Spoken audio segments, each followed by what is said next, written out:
Hi friends, நம்ம விஜய் மல்லி ஸ்டோரியில் வந்து பார்த்திங்கன்னா மெயினாக இந்த ரகுவோட ஃப்ளாஷ்பேக் வந்தால் மட்டும்தான் இந்த சீரியல் வந்து கலக்கட்டும் அப்படின்னு சொல்லலாம். ஏன்னா வந்து பார்த்திங்கன்னா ரகு யார் ஃபஸ்ட்டு அப்படிங்கிறது தெரியணும். அதுக்கப்புறம் வந்து இந்த சுடரா நடிக்கிறவங்க வந்து யார், எப்படி இவங்க வந்து இவருங்க ரகு கூட வந்துட்டு இருக்காங்க, ஃபைனலாக எப்படி வந்து இவர் கதிரேஷனோட பொண்ணு மாதிரியே இருக்காங்கன்னு சொல்லிட்டு அங்கே ஜாயின் பண்ணி விட்டாரு அப்படிங்கிற மாதிரியெல்லாம் நிறைய கேள்விகள் வந்து எழும்ப தோணுது. மெயினாக இது வந்து பார்த்திங்க அப்படின்னா நம்மளுக்கு மெயினாக அந்த ரகுக்கும் விஜய்க்கும் எப்படி வந்துட்டு ரெண்டு பேருக்கும் மிஸ் அண்டர்ஸ்டாண்டிங் வந்துச்சு. ஸோ இவர் வந்து பிஸ்னஸ் பார்ட்னரா இல்லை வந்துட்டு பர்சனலாக வந்துட்டு பார்த்தீங்கன்னா இவர் ஒரு ஃபேமிலியாக அவரோட ஃபேமிலியில் இவரும் இருந்தாரா அப்படிங்கிற மாதிரியெல்லாம் நிறைய கேள்விகள் வந்து எழும்ப தோணுது. மெயினாக வந்து பார்த்திங்கன்னா பிஸ்னஸ் பார்ட்னர் அப்படின்னா கூட பிரச்சனை இல்லை. பட் ஆனால் இவங்க ஃபேமிலியில் இவரும் ஒரு எதிரி அப்படிங்கும்போது யார் இவர் அப்படிங்கிற மாதிரியெல்லாம் நிறைய கொஸ்டின் எழும்புது. ஸோ இவர் வந்து ஃபேமிலி மெம்பராக இருக்கணும்னா எப்படி இருக்க முடியும் அப்படின்னு நினச்சிங்க அப்படின்னு பார்த்தீங்கன்னா இப்போ இவங்க வந்து ராஜியோட அக்காவோட ஹஸ்பண்டாக கூட இருக்கிறதுக்கு நிறையவே பாசிபிலிட்டிஸ் இருக்குது. ஏன்னா அவங்க ஃபாரின் கனடாலேருந்து தான் வந்திருக்காங்க. மெயினாக வந்து அவங்க ஃபேமிலி விட்டு தான் வந்திருக்காங்க. வந்தது மட்டும் இல்லாமல் இந்த விஜய் சொத்துக்கள் எல்லாமே வந்துட்டு ஆட்டையை போடணும்னு நினச்சிட்டு அவங்க கிட்டேருந்து அவருக்கே தெரியாமல் எழுதி வாங்கிட்டாங்க. ஸோ இவங்க ஃப்ராடு அப்படின்னா அவங்க ஹஸ்பண்டும் ஃப்ராடாக தான் இருக்கணும். ஸோ அந்த வகையில் பார்த்தா இந்த ரகு வந்துட்டு பெரிய ஆளாக தான் இருக்கணுங்கிற மாதிரியெல்லாம் நம்மளுக்கு யோசிக்க தோணுது. மெயினாக இந்த ரகு வந்தவனே என்ன பண்ணுறாங்க அப்படின்னா இந்த ரேணுகாவை நடிக்கிற இந்த சுடரை தான் வந்துட்டு மெயினாக விஜய் கிட்ட வந்து அனுப்புறது அண்ட் விஜய் கிட்ட வந்து பிச்சை கேட்கறதுங்கிற மாதிரி சொல்லி அண்ட் தென் விஜயே வந்து அவங்க வீட்டுக்கு கூட்டிட்டு போற மாதிரி பண்ணதே இந்த ரகுதா அப்படின்னே சொல்லலாம்.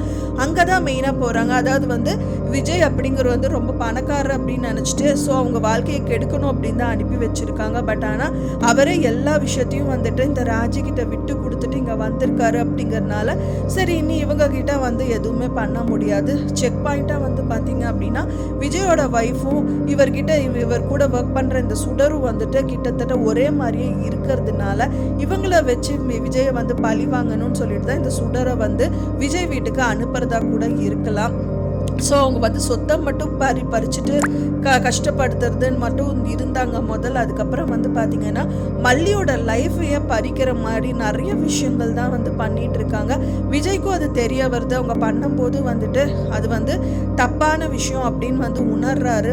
பட் ஆனாலும் அவங்க வந்து ஃபஸ்ட்டு ஒய்ஃப் தானே, இதில் என்ன தப்பு இருக்குது அப்படிங்கிற மாதிரி இருக்கிறனால தான் எல்லா விஷயமே வந்து பார்த்திங்கன்னா இந்த சுடர் கேட்கும்போது விஜய் பண்ணி கொடுத்துட்ருக்காரு. ஆனால் இது ரேணுகா இல்லை சுடர் தான் அப்படின்னு மட்டும் விஜய்க்கு தெரிஞ்சுது அப்படின்னா எந்த கையில் வந்து எல்லா வேலையும் பண்ணாரோ அதே கையிலேயே பல்லான்னு ஒரு அரைஞ்சிடுவாரு அப்படின்னே சொல்லலாம். ஸோ அந்த அளவுக்கு வந்து மல்லியை வந்து ரொம்பவே லவ் பண்ணிட்டு இருக்காரு. பட் ஆனால் அவங்க இந்த லவ் எந்த எக்ஸ்போஸ் பண்ண முடியாத நிலமையில தான் இப்போ தள்ளப்பட்டிருக்காரு அப்படின்னே சொல்லலாம். மல்லியும் அதுக்கு டபுள் மடங்கு வந்து பின்தங்கி தான் இருக்காங்க. எதனால அப்படின்னு பார்த்தீங்கன்னா நம்ம ஃபஸ்ட்டு ஒய்ஃப் அங்கே இருக்கும்போது நம்ம வந்து அவளோட லைஃப்பில் வந்து ரொம்பவே இன்வால்வ் ஆகக்கூடாதுன்னு சொல்லி ஒதுங்கி இருக்காங்க.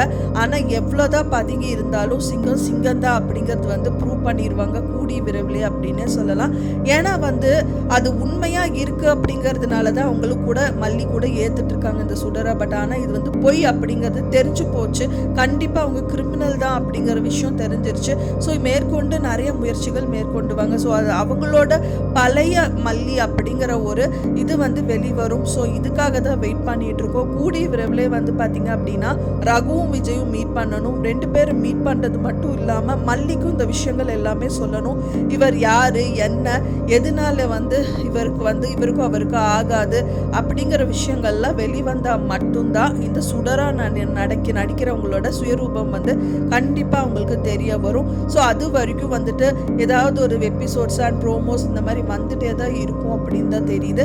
ஸோ வெயிட் பண்ணி பார்க்கலாம் ஃப்ரெண்ட்ஸ் என்ன நடக்குது அப்படின்னு சொல்லிட்டு. நான் சொன்ன இந்த தகவல் உங்களுக்கு பிடிச்சிருந்தா மறக்காமல் லைக் பண்ணுங்கள், ஷேர் பண்ணுங்கள், கமெண்ட் பண்ணுங்கள், சப்ஸ்கிரைப் பண்ணுங்கள். மேலும் இன்னொரு மல்லி சீரியல் அப்டேட்டோட நெக்ஸ்ட் மீட் பண்ணுறேன். தேங்க்ஸ் ஃபார் வாட்சிங் மை வீடியோ ஃப்ரெண்ட்ஸ். நெக்ஸ்ட் வீடியோவில் பார்க்கலாம்.